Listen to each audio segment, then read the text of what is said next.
Oh, what is the Upskis, everybody? Welcome back to another episode of the GXHockeyCast. We're on episode 101. Jeremy Swayman of my little hockey show, where once a week I go through all of the major news and what's happenings in the NHL, mainly focusing in on the Toronto Maple Leafs and the Calgary Flames. That's my favorite teams, but I'll be talking about all 32 teams in this podcast. So what do we got on tap for today?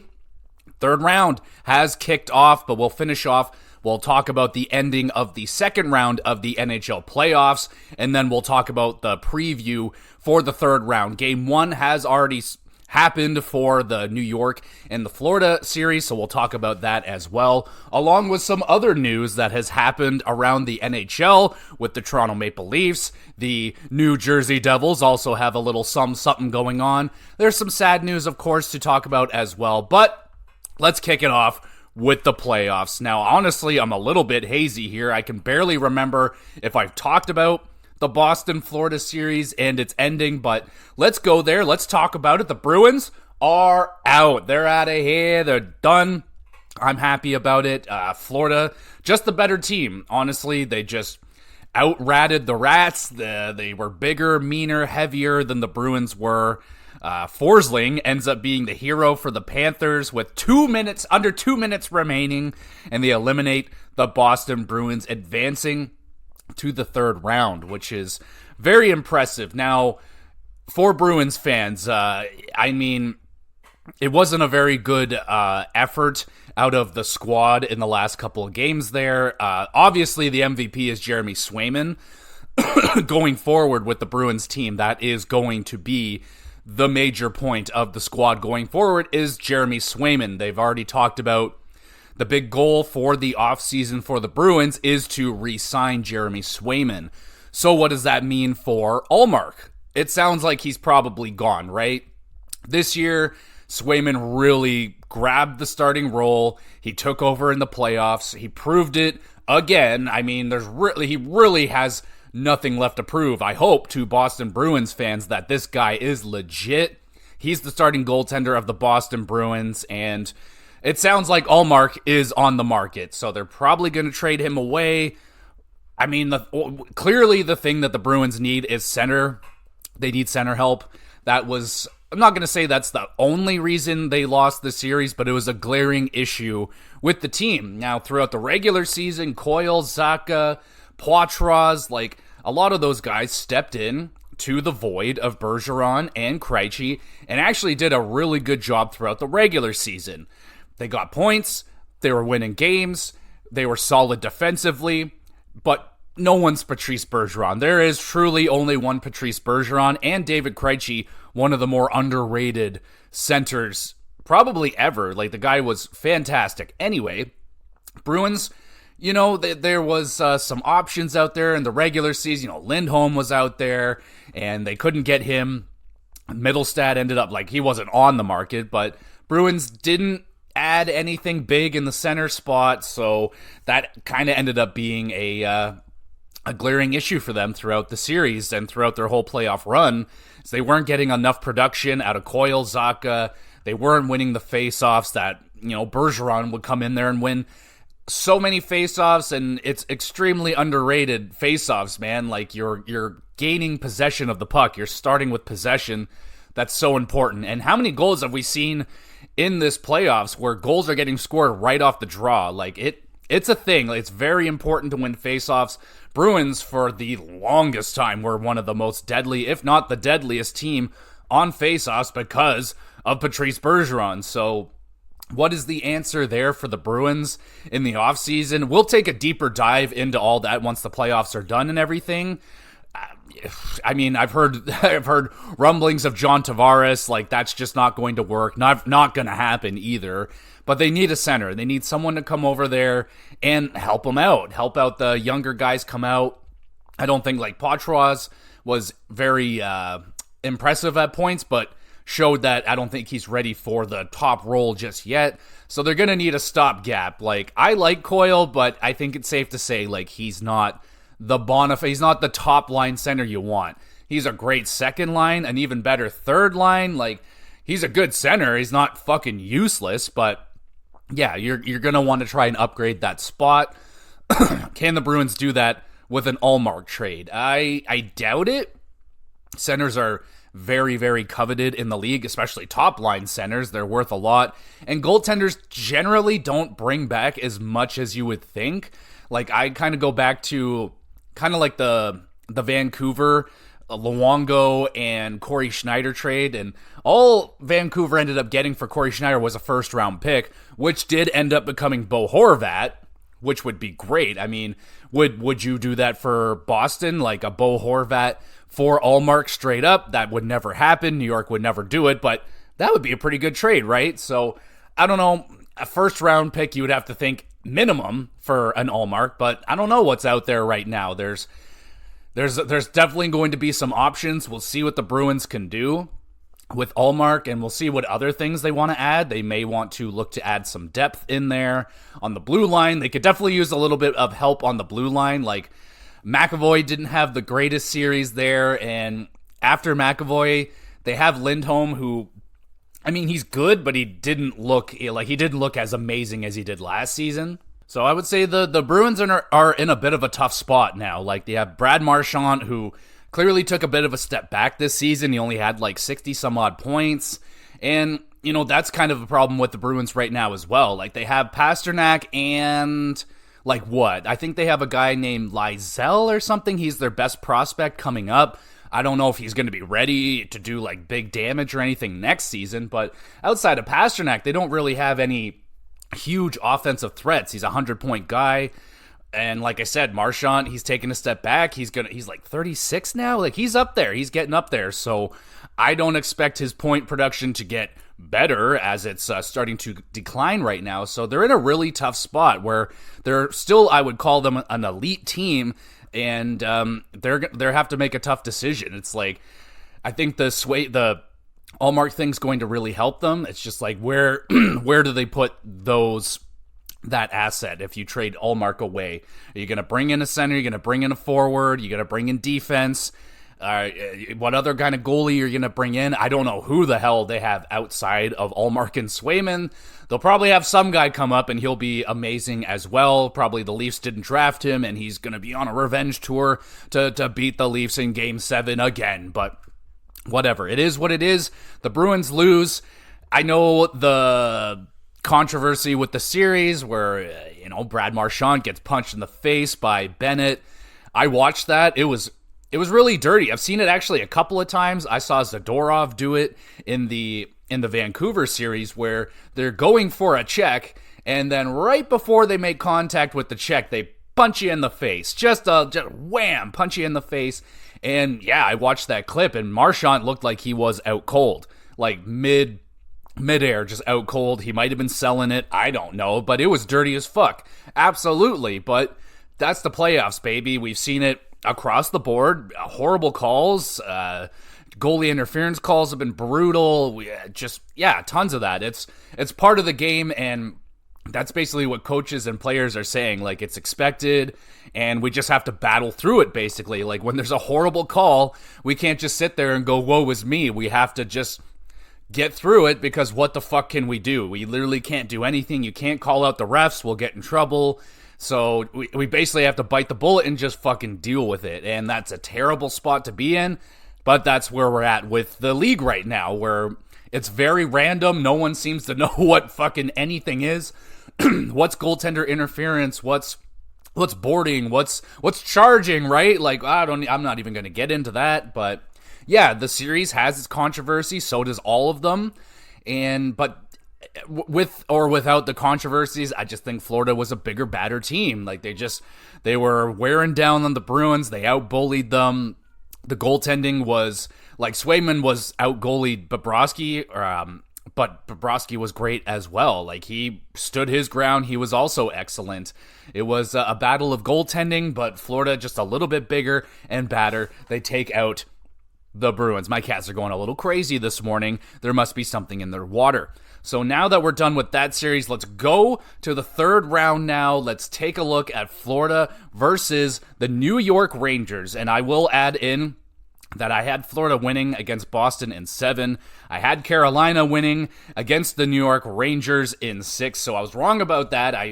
It's not that I don't have faith in the New York Rangers. It's just Carolina. I don't know. It was their year to win. Rod the Bod.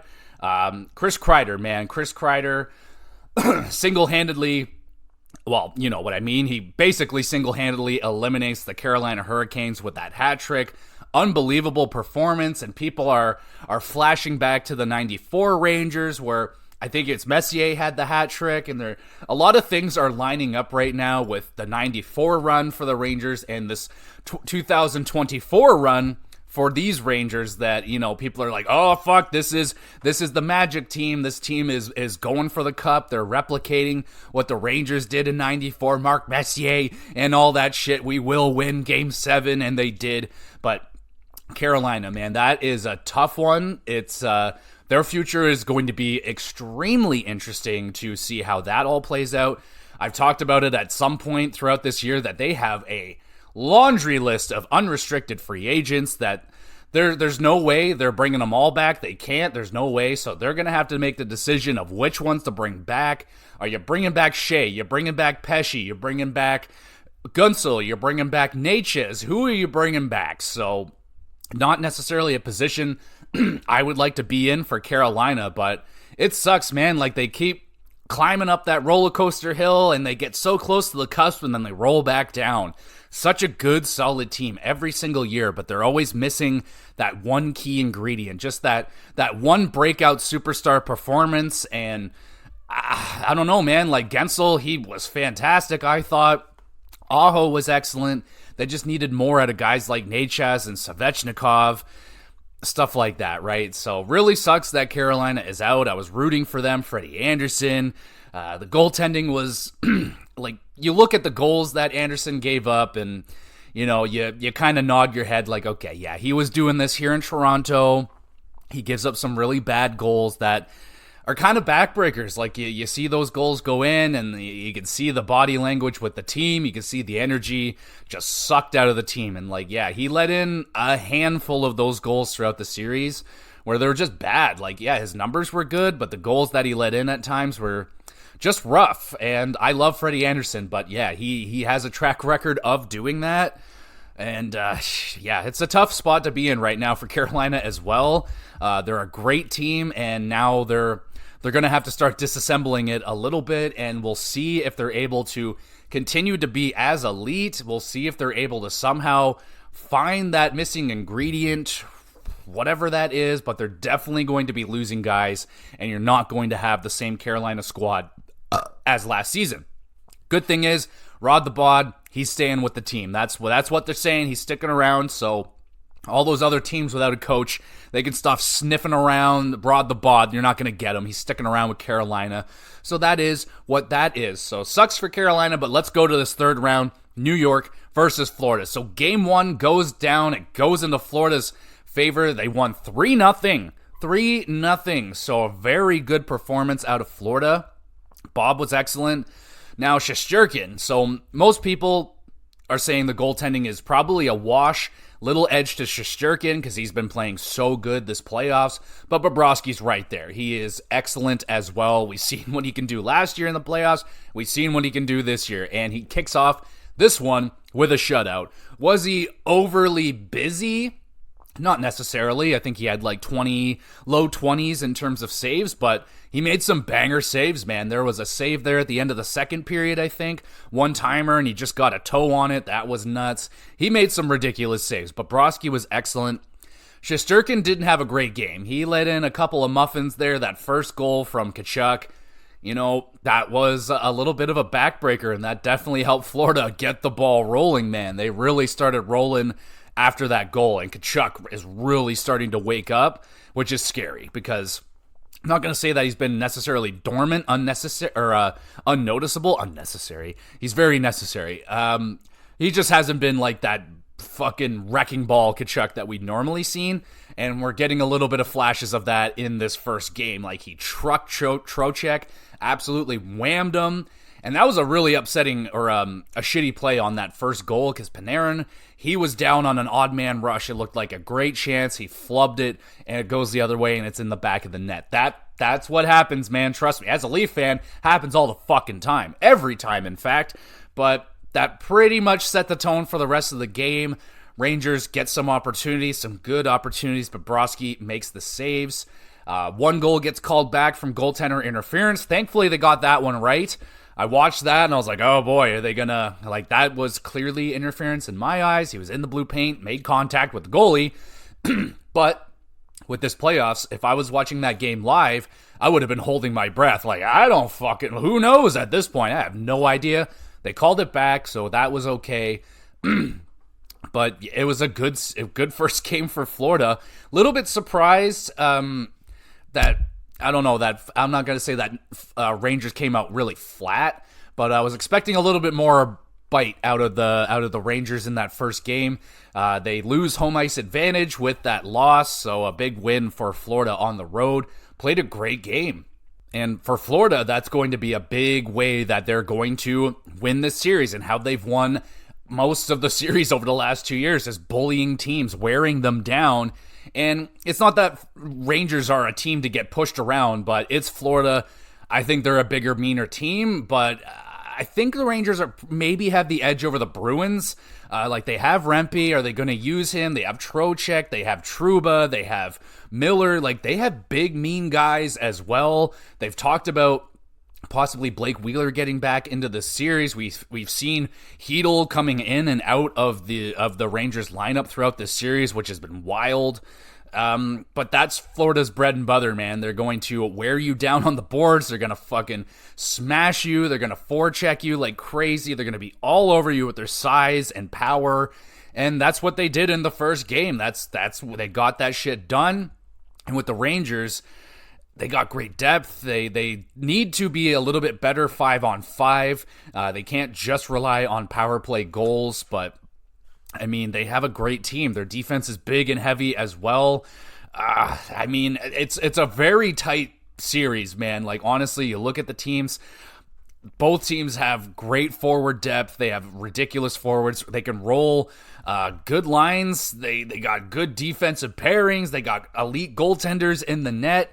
And yeah, I think at this point, it's going to be a battle of nutrition. Just if New York can last throughout the waves of just getting whammed and taken down and beaten up by the Florida Panthers. At this point, it's going to be tough. It's an uphill battle now, obviously, with the Rangers being down in the series. It's going to be really hard. I have Florida winning the series. I'm just rooting for Florida in general because they've never won a Stanley Cup. I don't know. I just like to see new people win. It's nice to see that. So I'm rooting for Florida regardless. I have them winning in 6, but it's going to be a fun series, man. I'm not counting out the Rangers. I don't think it's going to be an uncompetitive series. It's going to be really good. It's just Florida at this point. They've been here before. They know what it takes to get to the finals, and they're playing really good right now, man. So I'm going with Florida in 6. That was a good first game, though. Pretty good. I found that the crowd wasn't, like, all that good. Like, rewatching the highlights, like, I'm seeing a lot of, like, empty seats and just, like, kind of quietness. Now, I mean, they didn't win the game, so there wasn't a ton to root about, and they didn't score any goals, so I understand, but I was expecting a way rowdier crowd for New York, but there it is. So we'll go to Edmonton and Vancouver. Edmonton Oilers win the series in Game 7. I had the Oilers winning in 6, but Vancouver, man, what an effort. A little bit, I know a lot of people are disappointed in their Game 6 and 7 effort. I just think the team honestly ran out of gas. That's what it looks like to me, because for them to come out that flat in Game 6 and 7, like, that's really all I can say about it. Like, they had to have been out of gas at that point, and they're a little flurry there at the end of Game 7. I think that might have been just, adrenaline and the thought that, my season is over. Like, shit, we can't go out like this. And they did push there at the end, but kind of going out with a little bit of a whimper, the Vancouver Canucks were. After Game 6, when Edmonton kind of just steamrolled them, I was fairly convinced that Edmonton would win in Game 7. They did make it at least interesting, but that was a very one-sided Game 7. Very disappointing. Not the game I think a lot of us would have hoped for. Like, it would have been great if we had a nice 4-3 overtime classic, but 3-2 win with Edmonton holding the lead throughout the majority of the game and just fucking dominating the Vancouver Canucks, man. It just really looked like a team that had nothing left. Like, they really just didn't. I know a lot of scrutiny is going on Pettersson right now because he just did not have a good playoff whatsoever. But at this point, I would chalk it up as a mulligan. You know, he's definitely deserves a bit of criticism. Absolutely. But apparently, I don't know if he was hurt. I haven't heard any stories that he was dealing with any major injury. He just looked like he wasn't getting it going. And Tocchet, he called him out. He gave him some better line mates because that was a concern that, maybe Petey doesn't have the best wingers on his line. But when you are making, Petey just signed the big, $11 million ticket. Like, when you make that much money, you're kind of expected to be able to run your own line, and they can kind of put dudes with you and you make it work. But I don't know, is Pettersson that guy? Can he run a line by himself the way that JT Miller could? Like, he was outstanding.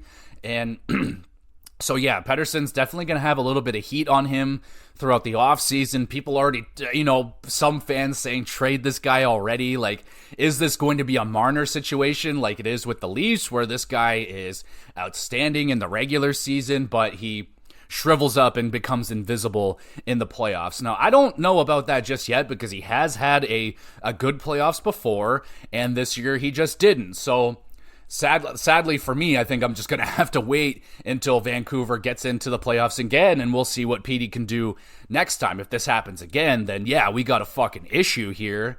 But you're in your bed now. You just signed him, you locked him in, so you're gonna have to deal with that.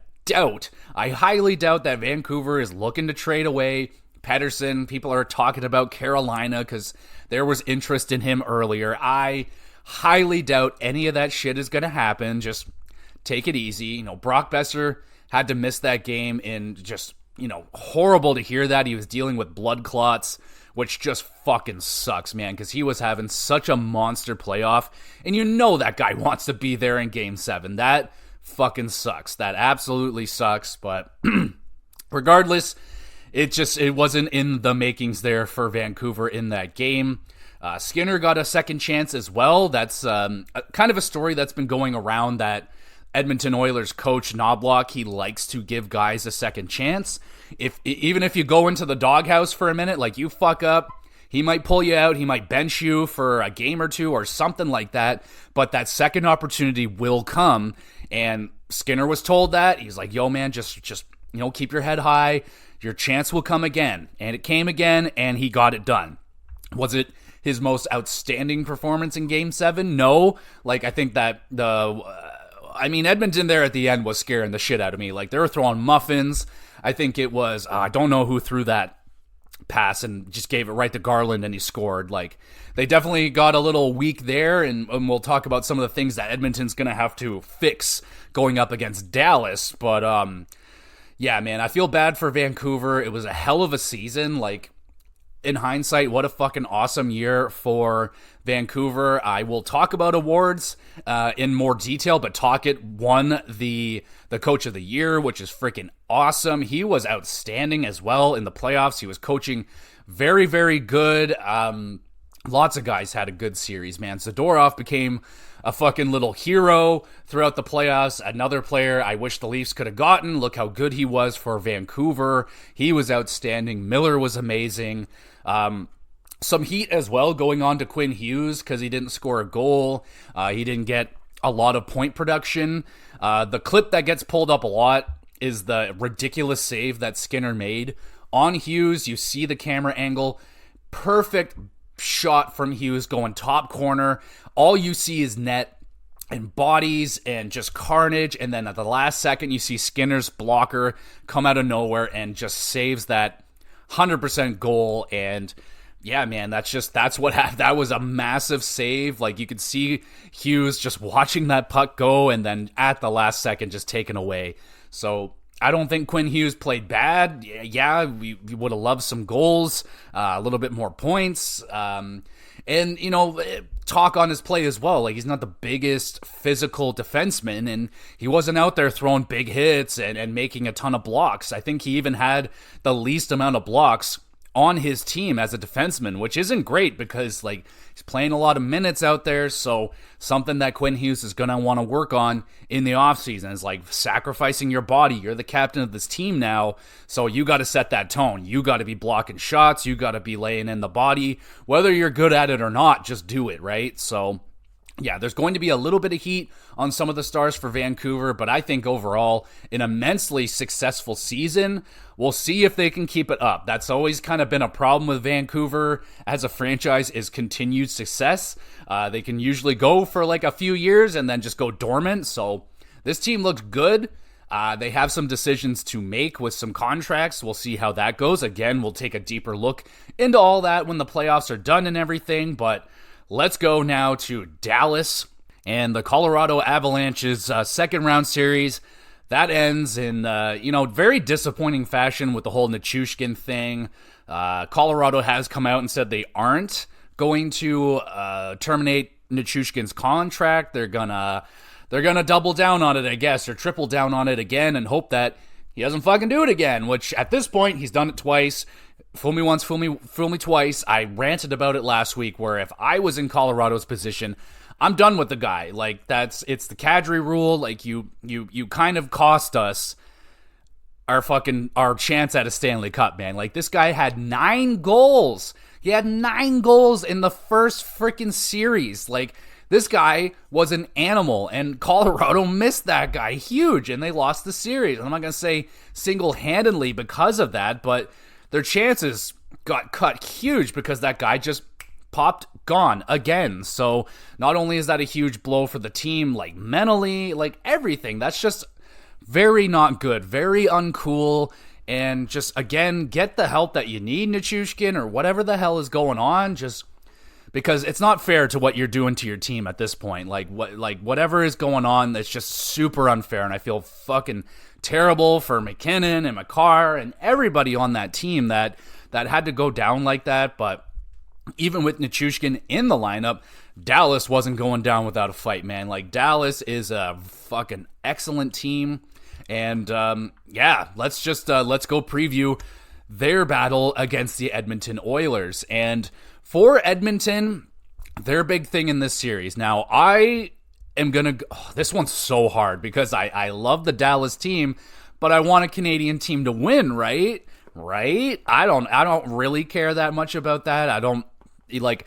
I'm more on the side, like, I think there's enough Canadian players on every team. The Cup always ends up coming back to Canada at some point anyway, with guys visiting with the Cup. Like, yeah, we want a Canadian team to win it, but, I don't think it's like, it's not that big of a deal to me. So, with that being said, I think Dallas will win this series.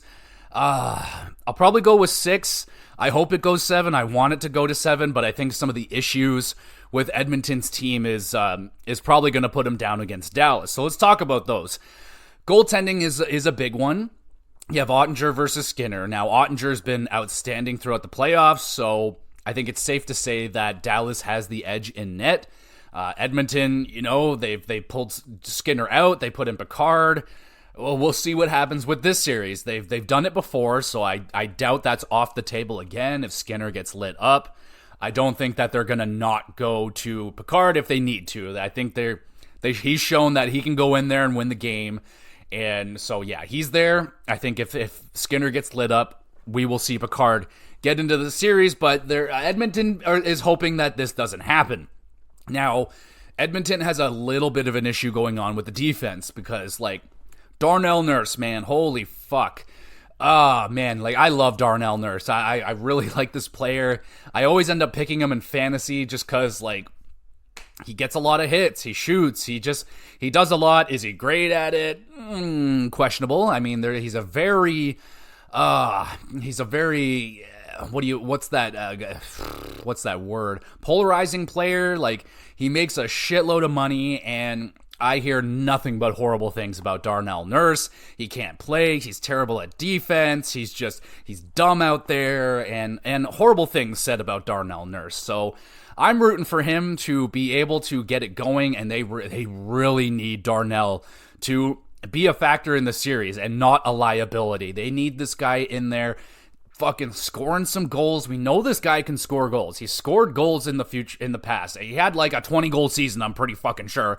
The guy can shoot a bomb.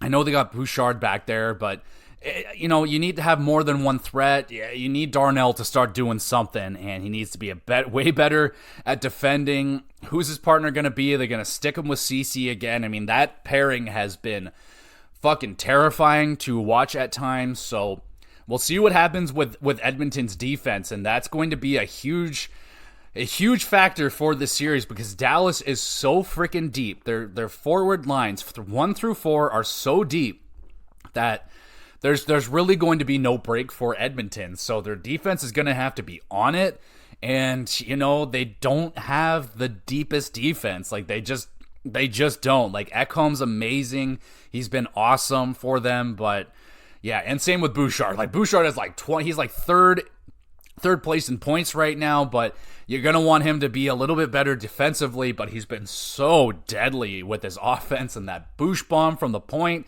and not just the slap shot. He's got a wicked wrist shot as well. The guy is a deadly shooter. Like he's a bona fide fucking sniper. The guy's ridiculous, but they need the defense to come through for Edmonton. They need the goaltending to come through for Edmonton for sure.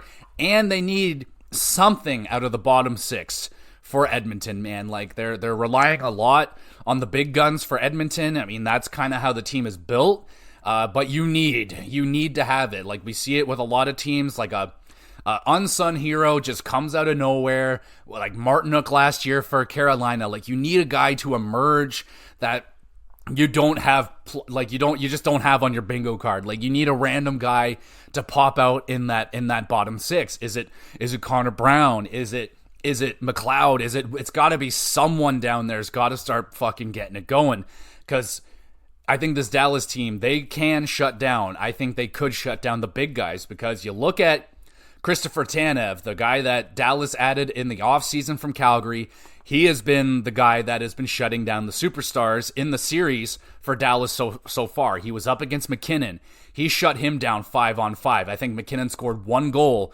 His line scored 1 goal 5-on-5 against Tanev. And in the first round, it was Eichel he shut down. Eichel scored 0 goals 5-on-5 against Tanev. So Tanev's going to have the matchup. It's going to be interesting to see what Edmonton is going to do with McDavid and Draisaitl. I think the smart thing is to break them up, especially against a team like Dallas, where they're so deep. They have such ridiculous 4 lines. They can hurt you with all 4 of them. So I think best thing they can do is try to split up Connor and Draisaitl, try and get 2 lines going at least, with one of them on each. Hope, Hyman is helping out McDavid up there. Hopefully Evander Kane is helping out Draisaitl on the second line. And then the Corey Perry factor. Like, what are they going to do with Corey Perry? He hasn't played in all the games, and I think it's a tough decision, because I think right now they're choosing speed over Corey Perry's, wormness, where he battles in the corners, he digs pucks out down low and gets them out, that kind of thing. I think they're going to need more Corey Perry in this series than a guy like McLeod, who is essentially just pure speed at this point. I don't really think he's bringing a lot else to the series other than just blazing speed. So they might want to go with Corey Perry. Going to be very interesting to see what they're going to do with that as well, and how they're going to deploy their lines against Dallas, because Dallas is just so damn deep. Their third line is like Sagan and Dadonov. Like, you got Sagan on the third line, you got Wyatt Johnson. The only thing that Edmonton can kind of hope for is that Rupe Hintz doesn't get back into the series quickly. He is out right now, but even without Rupe Hintz, they have still a deadly lineup of forwards. Their defense is really good. And the only other thing that Edmonton can hope on is that they can maybe expose Dallas's defense, because they have been basically playing with 5 defensemen, because they have that Lundqvist who's only putting up like 4 or 5 minutes a game for some reason. Like, really, I don't know if that's a good game plan, because you are putting on a lot of extra minutes onto your defensemen, which in a long playoff series and a long playoff run, that's going to wear down your defense. So we'll see if Heiskanen can, because even Heiskanen's been called out a couple times here, I've noticed, for maybe not being as amazing offensively as normal, but you have to look at the amount of minutes he's playing and against who. Maybe he's more focused on defense right now, but it wouldn't be a bad thing for him to hop up into the offense, because that's when Dallas really gets dangerous, when their defense starts to come up into the play and shit gets chaotic, right? So it's going to be a really fun series, at least I hope. I always want a good competitive series. Gonna go with Dallas in 6, but it's a really hard one to gauge, because you have the 2 wild cards in McDavid and Draisaitl, which McDavid had looked off, right? Like, he's not shooting the puck. A lot of people are saying that he's probably dealing with an injury, because you're looking at some of the clips where he is wide open, he's got the puck, he would shoot that 100% of the time in most situations, except for right now. He's passing it. So a lot of people are suggesting that he's hurt. At least like something's going on with the upper body, wrist, shoulder, something's going on. But lower half of McDavid seems to be fine. He's moving really quickly. He's skating great. So that's good. He's still putting up a ton of points, just a lot of assists. And it would be great if Connor McDavid can start putting some pucks in the net. And I think they're going to need him to start putting it into the net in this series, because I don't know. I mean, there's guys out there, obviously, like Nuge, Hyman, Evander Kane. Those guys can put the puck in the net, but you're going to want McDavid to put the puck in the net as well. As many pucks into that net as possible, if Ottinger will allow it. Jake Ottinger, he's been great. He's played pretty good as far as I can remember against Edmonton in the past, so we'll see if Ottman can get it done against the Edmonton Oilers. Should be a really freaking fun series, though. Oh, and just one thing that I forgot to mention from the Colorado series. Colorado did not win a home game in that series against Dallas, which is really interesting because, like, Colorado, they got, like, that altitude thing living up in the mountains where they generally do pretty good at home because teams coming in, they got to, like, adjust the altitude, and it can fuck with them sometimes. So, again, just hats off to Dallas for an amazing series against Colorado, man. Like, I hope people aren't, like, putting, you know, an asterisk against Dallas's win because, oh, they didn't have Nichushkin in the lineup. If they did, they would have won and blah, blah, blah. But I think Dallas did an amazing job winning against Colorado at home and just putting them away, man. You have to be opportunistic. If Taves is out of the lineup, Nichushkin's gone, take advantage. You got to be killers in the playoffs, and that's what Dallas did. So, fuck yeah, Dallas. Well done. And here you go. Let's see if they can get to the finals. All right, let's talk about some stuff that are not playoffs. Let's talk about the Toronto Maple Leafs hiring Craig Berube. It is official. Craig Berube is now the head coach of the Toronto Maple Leafs. What does that mean? Oh, well, obviously that means they're winning a Stanley Cup immediately. Plan the parade. Berube, get the statue, build, get a back piece with Berube on it, all that shit. But in all seriousness, no, I don't think the Leafs are going to win the Stanley Cup right away because Berube's here, and take everything with a grainish of salt, because when, everyone's excited right now because Berube did the thing, he talked, and, oh, they're going to bring a new culture and all that shit. I'm just saying at this point, how many times have I heard that personally as a fan of this team? Oh, we're going to change the culture, we're going to be tougher, we're going to be meaner, we're going to be better, and all that. And then you see the exact same thing play out. You lose in Game 7 against Boston. So, I am honestly pretty excited about Berube. People throwing out fucking stats like, oh, there's never been a coach on their second team to win a Stanley Cup since the 1920s and all that crap. Like, oh my goodness, who gives a shit about that kind of stuff? Like, and also they're saying, now New York won't win the cup because Laviolette is on his, like, fucking, like, what? Like, no, okay. Anyway, I'm not worried about any of that freaking voodoo kind of situational stuff. I don't know what freaking word I'm trying to find right now, but I think Craig Berube, yeah, he's he's definitely going to help, I think, with the culture and at least accountability. It sounds like we've seen it with the Leafs where Keefe calls out Marner, calls out the superstars of the team, and then the next day Keefe is coming out saying, I'm so sorry for being mean to you, Mitchie. I love you. Here's a lollipop, little boy. Go play in the playground. We better not see that shit with Craig Berube. Berube, if Marner has a bad game, if Matthews has a bad game, I want him calling those fuckers out after the game. I want these guys to be held responsible. I want more responsibility put onto those players because, like, they're I don't know, like Marner, I mean, I just think Marner's gone. Like, I just don't think Berube and Marner will clash well together. Marner's always going to be biting back. I feel like he's the kind of guy that will always come up with some sort of excuse for why. Just fucking sit there, accept what it was, and get better. And Marner, I just feel like he's the excuse guy. So I don't think he and Berube would but also, then people are bringing up decent points, like maybe it would work. Maybe Berube could be the Marner whisperer and like bring out the something else into this guy, or it could be a complete and utter failure, like it was with Tortorella trying to tell the Sedins to become forecheckers and finish your checks and stuff like that.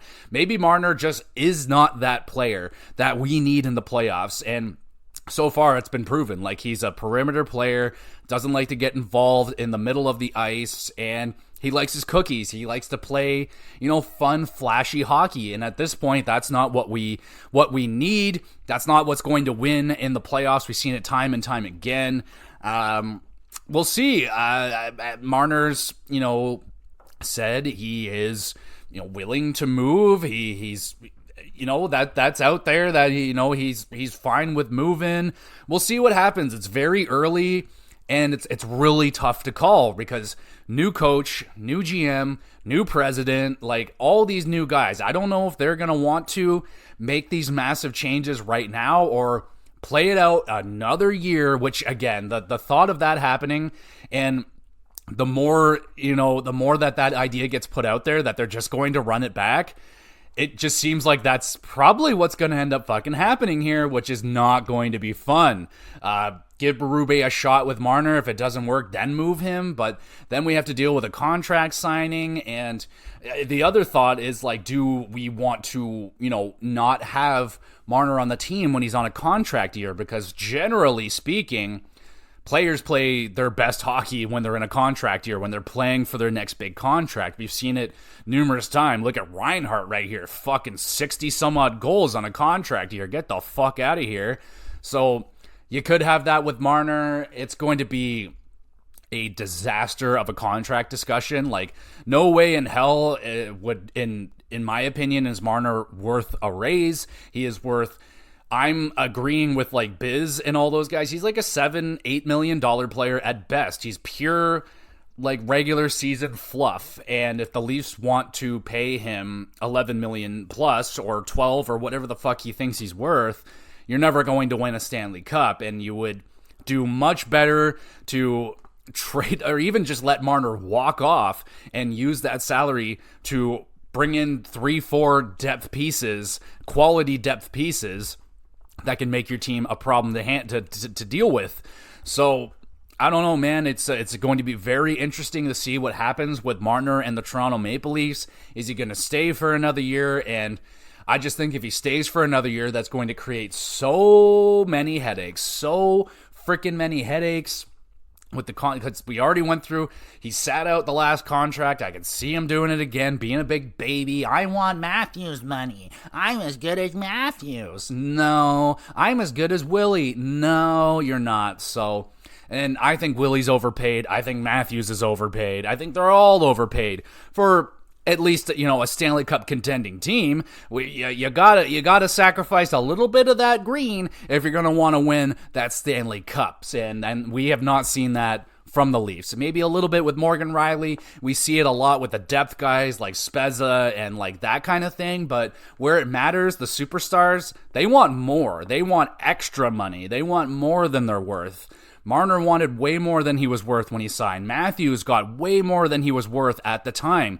Willie was the only one that, it was a battle to get him signed at that, but he wanted more, and at the time, it looked like a lot, but it actually ended up being a bargain. So again, a very tough situation for Treliving to be in. We're going to be watching him very closely to see what is going to happen with Marner. I'm on the get rid of this fucking kid train. Like, I am so over Marner. I am so done with him. I just want him gone. And there's rumors floating around with the Nashville Predators.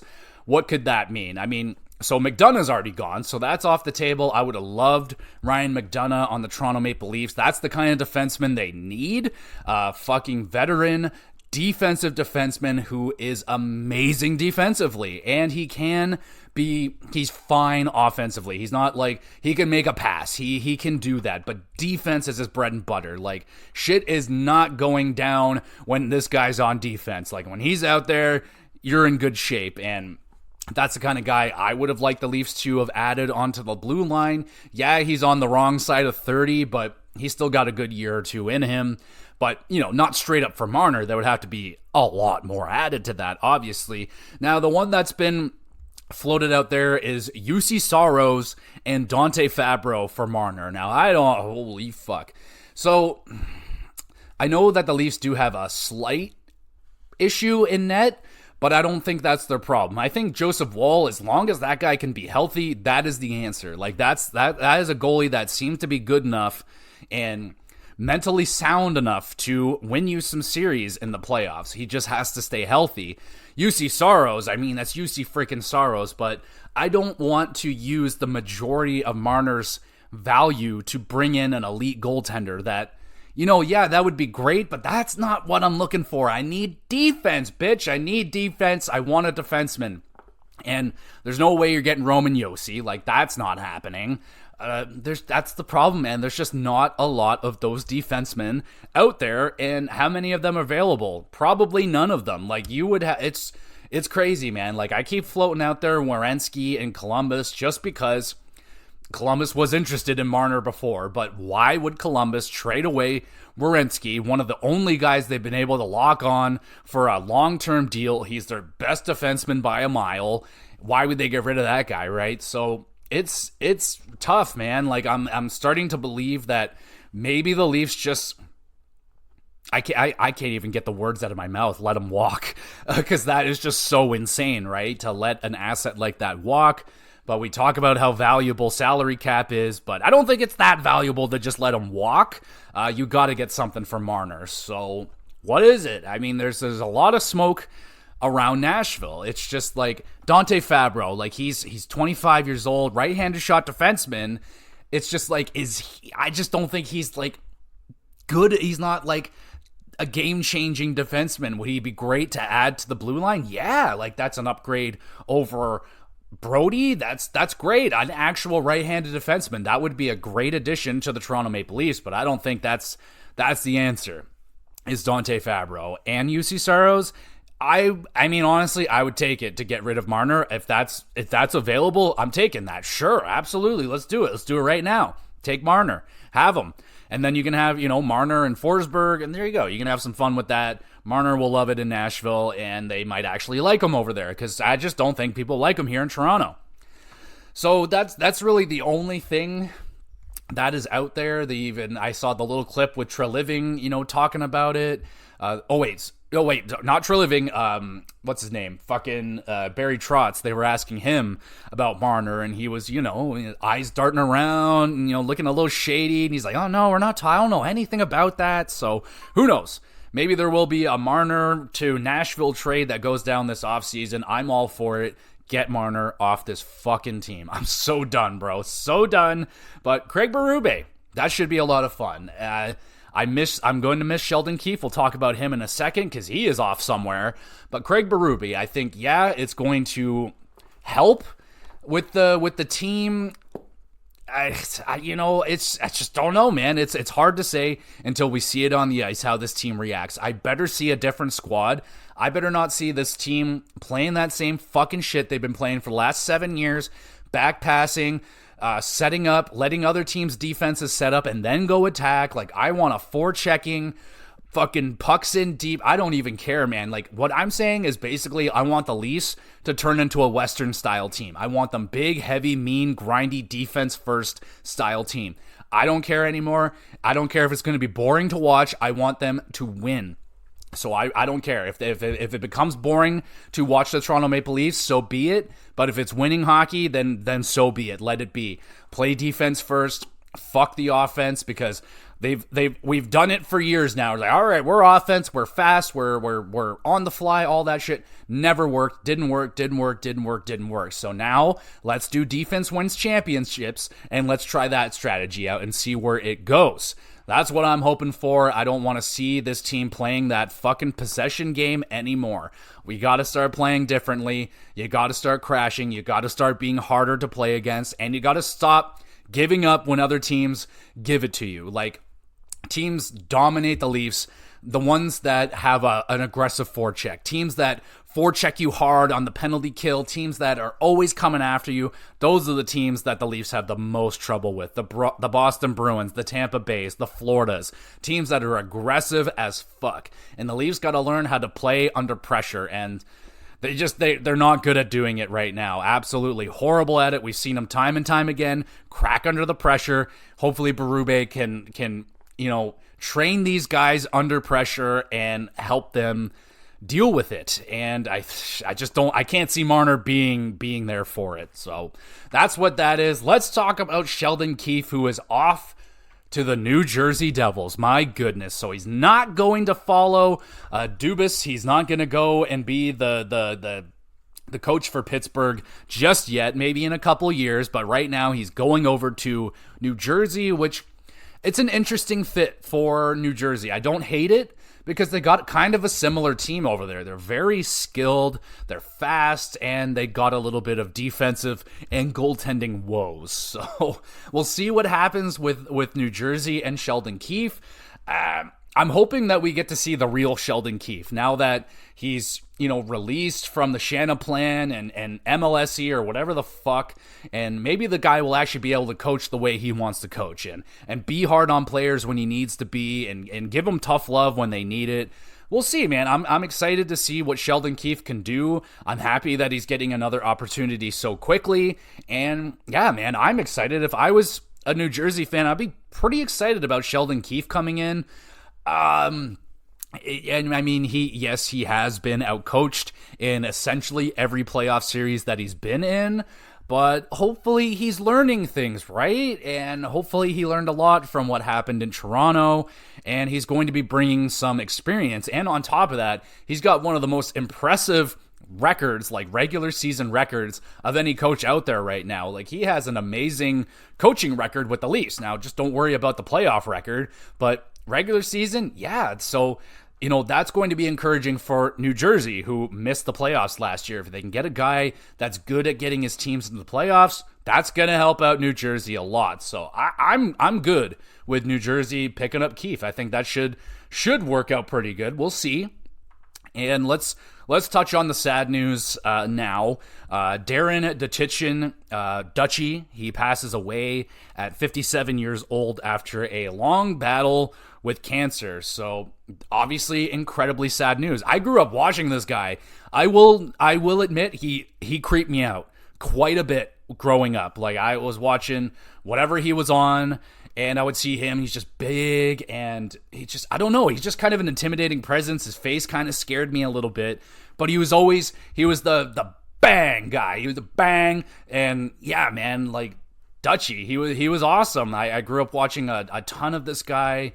Now, he wasn't Jay and Dan in the morning. That was like my bread and butter, but lots of Dutchy. I like this guy. I remember him chirping Steve Dangle, and like, yeah, man, it's just terrible. Like, I wasn't even of the mindset that he was battling through this, which is just terrible.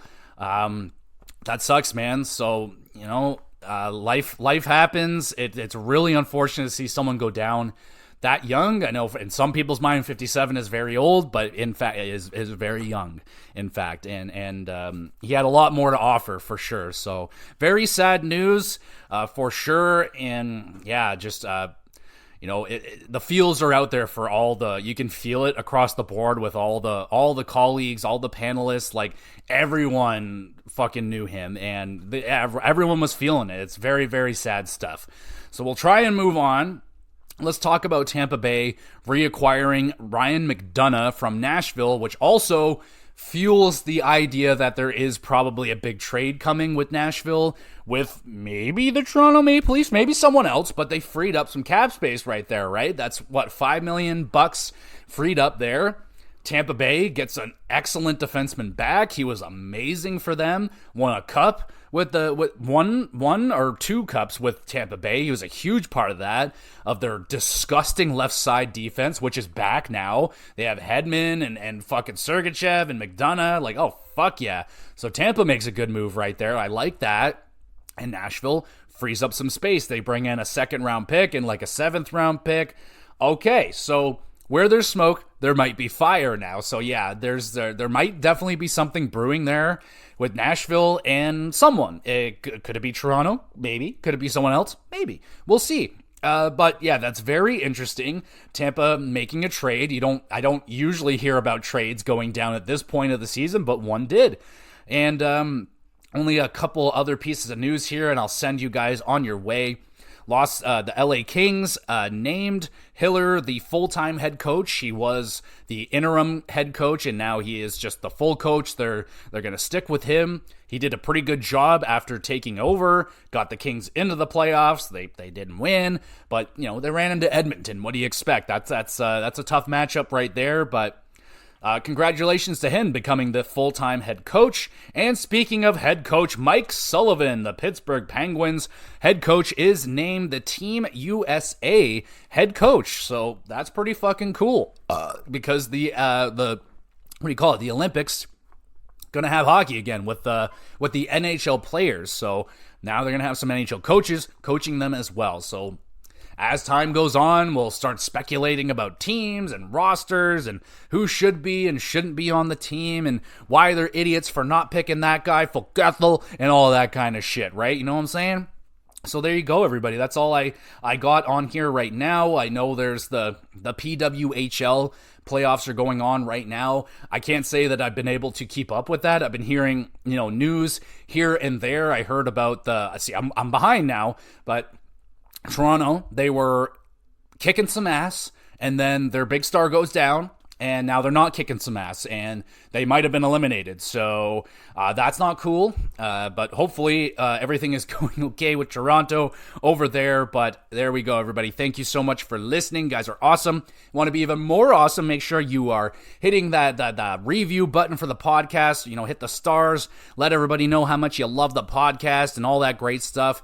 And you can go over and follow along on Twitter, where I put up announcements and ideas for what I'm going to be doing with this podcast in the future. Let you know when the episodes are up and if there's going to be any schedule changes and stuff like that. You can go over and follow along on Twitter. I upload all of these episodes to the YouTube channel, Gamer GX Videos. Link is in the description. You can go over there, subscribe to the YouTube channel, watch them.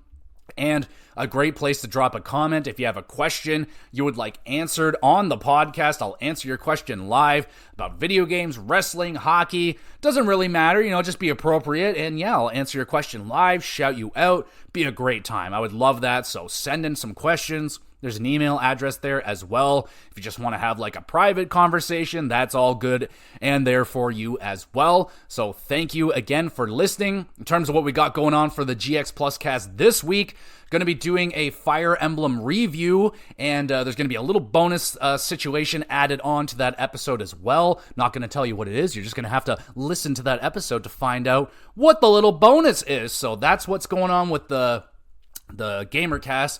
WrestleCast is going to be busy this week. We got the Queen and King of the Ring pay-per-view in Saudi Arabia on Saturday, and I think AEW has Double or Nothing as well this weekend. So double pay-per-views, which means a double pay-per-view review along with the wrestling recap. So double shot of wrestling, WrestleCast this week. So be on the lookout for that. I'll get them up as fast as I can watch them. There's going to be a lot of wrestling to watch this weekend, so just bear with me if they're not up as fast as possible, but I'm doing my best. I'm only one guy over here. And one more time, thank you again for listening to the GX Plus Cast, and we will be back with some more GX Plus Cast.